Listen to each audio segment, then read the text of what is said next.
परियोजनाओं का बटन दबाकर लोकार्पण करेंगे। वैसे तो कानपुर में आईआईटी से मोती झील के बीच तैयार रूट पर ही मेट्रो ट्रेन को हरी झंडी देंगे।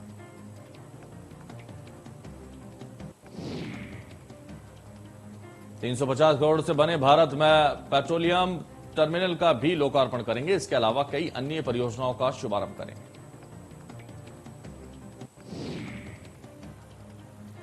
प्रधानमंत्री नरेंद्र मोदी निराला नगर रैली स्थल में 25 लाभार्थियों से खुद बात करेंगे। इसके लिए अलग से 10 मिनट का समय निर्धारित किया गया है। मंच पर पहुंचने से पहले ही इनसे मिलेंगे।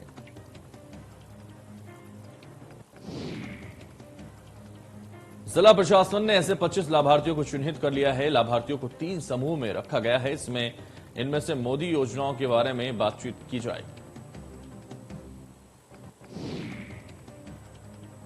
प्रधानमंत्री नरेंद्र मोदी की रैली में विभिन्न योजनाओं के कुल 91,000 लाभार्थी, इनमें 68,000 लाभार्थी कानपुर के तो 23,000 लाभार्थी कन्नौज, कानपुर देहात, औरैया और फतेहपुर के हैं।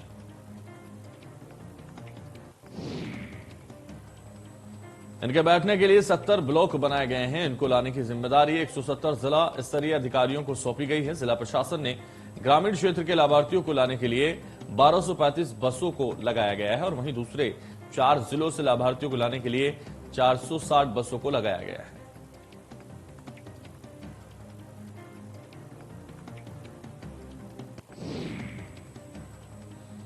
बीजेपी का मिशन यूपी मंगलवार को बदायूं और हापुड़ में जनविश्वास यात्रा में शामिल होंगे। जेपी नड्डा हरदोई, भदोई और सुल्तानपुर में अमित शाह करेंगे जनसभा।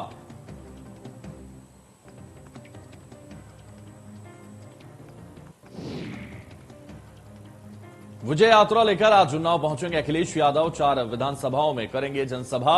होर्डिंग बैनर से फटा शहर।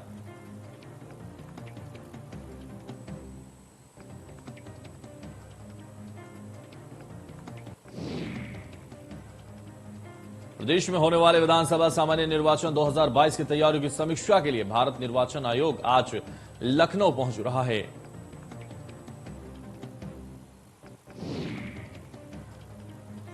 योजना भवन में वे राजनीतिक दलों के प्रतिनिधियों के साथ बैठक करेंगे। जिलों के डीएम और नोडल अधिकारियों के साथ बैठक भी की जाएगी।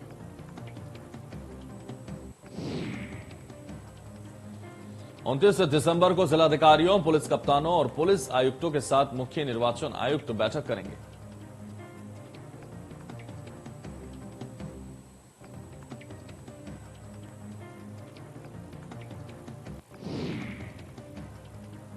इत्र कारोबारी पीयूष जैन को 14 दिन की न्यायिक हिरासत। कानपुर की अदालत में हुई पेशी। कन्नौज में मिला तहखाना।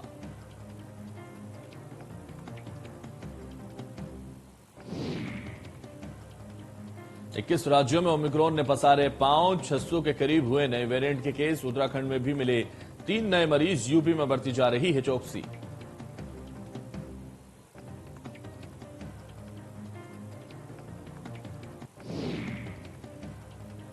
महोबा जिले में बीजेपी द्वारा पिछड़ा वर्ग सम्मेलन का आयोजन किया गया, जिसमें बीजेपी सांसद साक्षी महाराज ने शिरकत की।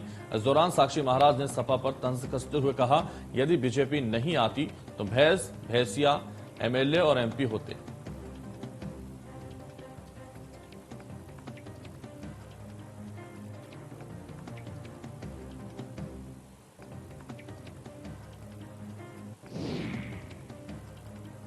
बाराबंकी जिले में बीजेपी अनुसूचित मोर्चा का जिला सम्मेलन कार्यक्रम हुआ। सम्मेलन में मुख्य अतिथि के रूप में उत्तर प्रदेश अनुसूचित जाति एवं जनजाति आयोग के अध्यक्ष रामबाबू हरित शामिल हुए।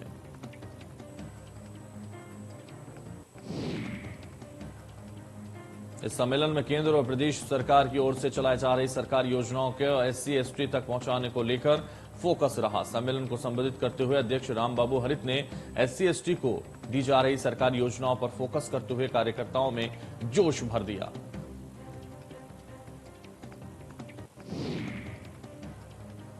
साथ ही सपा सुप्रीमो अखिलेश यादव पर निशाना साधते हुए रामबाबू हरित ने कहा कि अखिलेश यादव बेचारे इतनी दुर्भाग्यपूर्ण व्यक्ति थे कि वो मुख्यमंत्री होते हुए भी मुख्यमंत्री नहीं थे। वह अपने आप कोई डिसीजन नहीं ले पाते थे।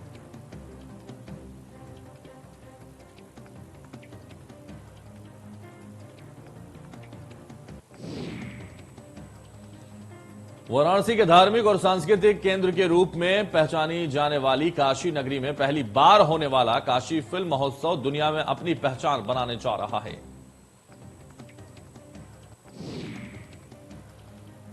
भगवान शिव की नगरी में 3 दिवसीय काशी फिल्म महोत्सव का शुभारंभ होगा और इस उद्घाटन में आपको दीप बता दें, दीप प्रज्वलित कर उत्तर प्रदेश के पर्यटन, संस्कृति और धर्मपाल मंत्री श्री नीलकंठ तिवारी, सूचना प्रसारण मंत्रालय के सचिव श्री अपूर्व चंद्रा, उत्तर प्रदेश सूचना सचिव नवनीत सहगल, सिने कलाकार अनुपम खेर, रवि किशन, सतीश कौशिक सहित अन्य दीप प्रज्वलित कर किया।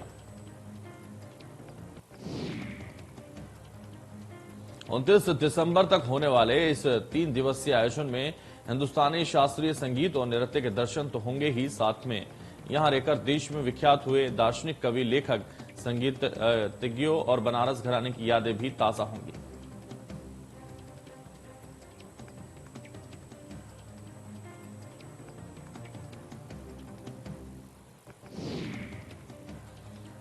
बहराइच पहुंचे कांग्रेस के नेता नसीमुद्दीन सिद्दीकी। कांग्रेस नेता नसीमुद्दीन सिद्दीकी का सरकार पर हमला, कहा बीजेपी सरकार ने देश की जनता को किया तबाह।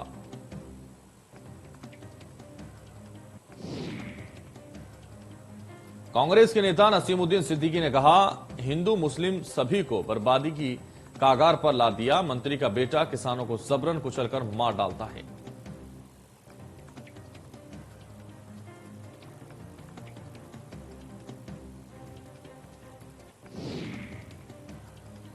अंबेडकर नगर में बीजेपी के राष्ट्रीय उपाध्यक्ष राधा मोहन सिंह का बयान, बिना नाम लिए कांग्रेस और सपा पर साधा। राधा मोहन सिंह ने निशाना कांग्रेस और सपा पर निशाना साधते हुए नजर आए।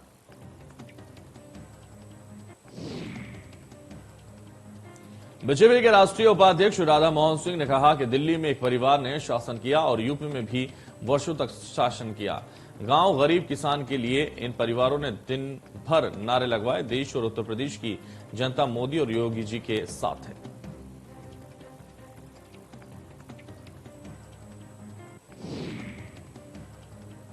गोरखपुर पहुंचे केंद्रीय मंत्री ने 2022 के चुनाव में अहम भूमिका निभाने का भरा दम।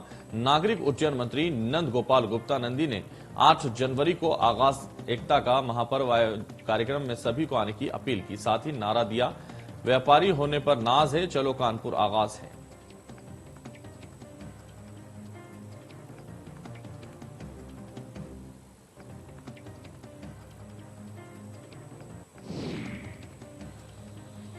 आगरा में लड़की हूं लड़ सकती हूं कार्यक्रम के तहत वर्कशॉप सूर सदन प्रेक्षागृह में आयोजित की गई और कांग्रेस की वर्कशॉप राष्ट्रीय प्रवक्ता अलका लांबा के साथ ये शुरुआत हुई।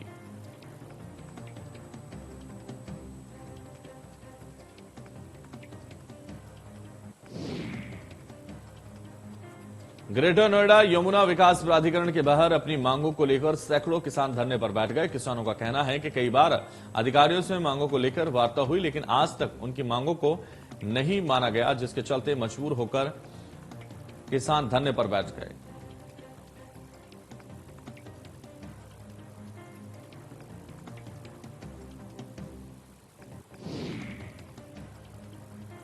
चंदौली के कदवा थाना क्षेत्र के चिरई गांव में देखने को मिला जब ट्रैक्टर के रुपए के बंटवारे को लेकर एक भाई ने अपने भाई और भाभी पर फावड़े से जानलेवा हमला कर दिया, जिसका सोशल मीडिया पर वीडियो खूब वायरल हो रहा है।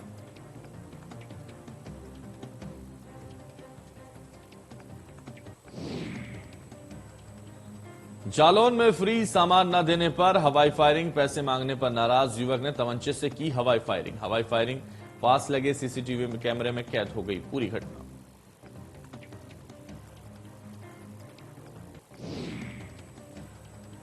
बाराबंकी में झोलाछाप डॉक्टरों से इलाज कराने के दौरान हुई मौत। 10 वर्षीय मासूम बच्चे के इलाज के दौरान उसकी मौत हो गई। परिजनों ने डॉक्टर पर लापरवाही का गंभीर आरोप लगाया।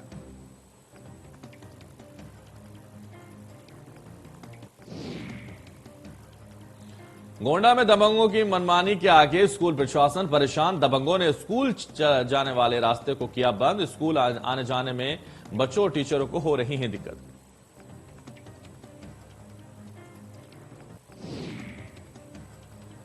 गाजियाबाद में कोरोना केसों की संख्या में दोबारा तेजी से इजाफा हो रहा है, जहां बीते 2 दिनों में कोरोना संक्रमण के 18 नए मामले सामने आए, तो जिसने गाजियाबाद स्वास्थ्य विभाग की चिंताओं को भी और बढ़ा दिया।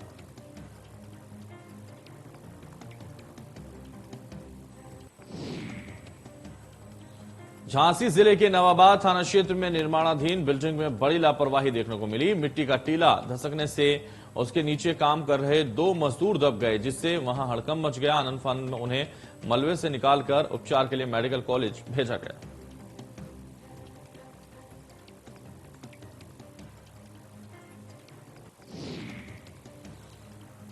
बिजनौर में पुलिस ने हत्या का खुलासा करते हुए आरोपी के दोस्त को गिरफ्तार कर लिया है। पुलिस पूछताछ में पता चला है कि रुपयों की लेन देन को लेकर दोनों दोस्तों में काफी समय से विवाद चल रहा था।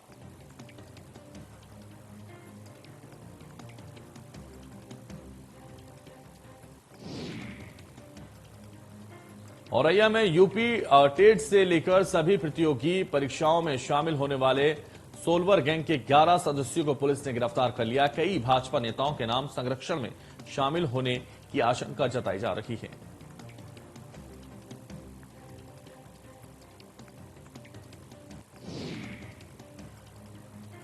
देश में पिछले 24 घंटे में कोरोना वायरस के 6,531 नए मामले आए। एक दिन में 315 लोगों की मौत हो गई।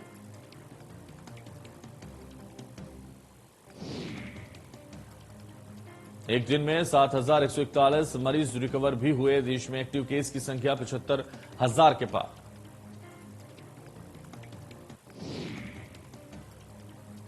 मुंबई में बीते 24 घंटे में कोरोना के 809 नए केस सामने आए और 2 मरीजों की मौत हो गई।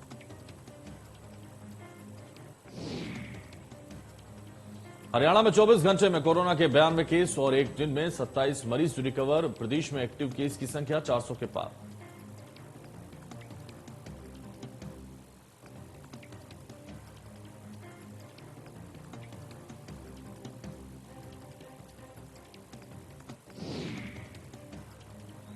देश के 19 राज्यों में यूटी में ओमिक्रॉन के 158 नए मरीज मिले। इसके साथ देश में ओमिक्रॉन के अब तक 578 केस हो गए हैं। महाराष्ट्र में एक दिन में ओमिक्रॉन के 31 नए मामले सामने आए और इस तरह राज्य में ओमिक्रॉन संक्रमित मरीजों की संख्या 141 पहुंच गई।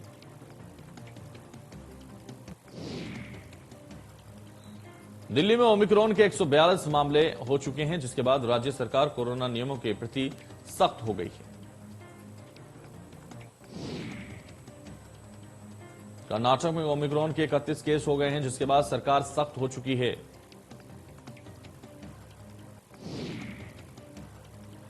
गुजरात में अब तक ओमिक्रॉन के 49 केस सामने आए हैं। इनमें से 5 लोग ठीक भी हो चुके हैं।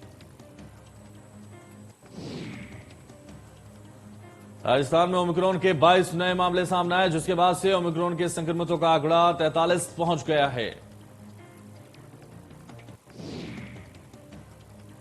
ओडिशा में ओमिक्रॉन वेरिएंट्स के 8 केस मिले हैं, जहां लोगों से मास्क पहनने की अपील की जा रही है।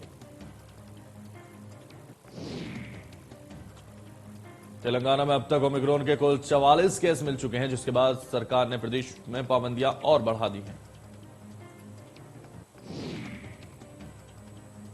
आंध्र प्रदेश में ओमिक्रॉन के 2 और मामले सामने आए। इसके साथ ही राज्य में इसके कुल 6 केस हो गए हैं। हिमाचल प्रदेश में कोरोना वायरस के नए वेरिएंट ओमिक्रॉन का एक मामला, जिसके बाद सरकार सतर्क हो चुकी है।